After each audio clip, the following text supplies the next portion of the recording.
তৈরি হয়ে গেছে পাবদা মাছের ঝোল। ফ্রেন্ডস, আজকে রান্না করতে চলেছি পাবদা মাছ। পাবদা মাছ নুন হলুদ ধুয়ে নুন হলুদ মাখিয়ে রেখেছি, একটু সরষের তেলও মাখিয়ে রেখেছি, যেহেতু পাবদা মাছ ফোটে তাই জন্য সরষের তেল মাখিয়ে রেখেছি, সব মাখিয়ে রেখে দিয়েছি কিছুক্ষণের জন্য। আর নিয়ে নিয়েছি দুটো মিডিয়াম সাইজের পেঁয়াজ, দুটো ছোট সাইজের টমেটো, আর কিছুটা লঙ্কা, কাঁচা লঙ্কা আমি চিড়ে রেখেছি। আরেকটা যেটা দেবো, আরেকটা জিনিস এর মধ্যে অ্যাড করা হবে, তার জন্য ভিডিওটা দেখতে হবে।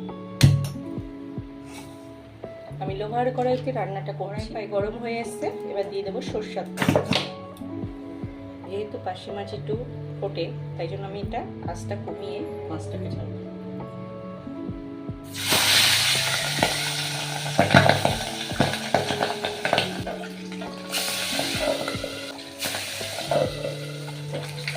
বাজার থেকে কতটা নিয়ে আসলে সব করে এভাবে আমি বাকি মাছ ভাজাগুলো ভেজে নেব। গ্রেট করা পেঁয়াজ, দুটো টমেটো, কাঁচা লঙ্কা সব একসাথে লবণ দিয়ে দিলাম পরিমাণ মতো, হলুদটা পরিমাণ মতন আমি দিয়ে দিলাম।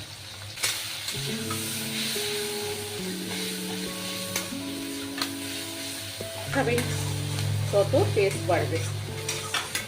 এবার আমি জল দিয়ে দেবো। জলের পরিমাণটা খুবই কম দেবো, ঢেকে দিয়ে একটু জলটা ফুটতে থাকুন। এটা সরিয়ে দিচ্ছি, জলও ফুটে গেছে। এবার এর মধ্যে দিয়ে দেবো পোস্ত বাটা। আমি কিছুটা 3 চামচের মতন পোস্ত বাটা নিয়েছি। এবার মাছগুলো আমি এক এক করে ছেড়ে দেবো,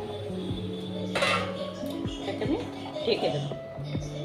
দেখা যাক ঝোলটা কত দূর হয়েছে। প্রায় হয়ে এসছে, ঝোলের কালারটা কত সুন্দর এসছে।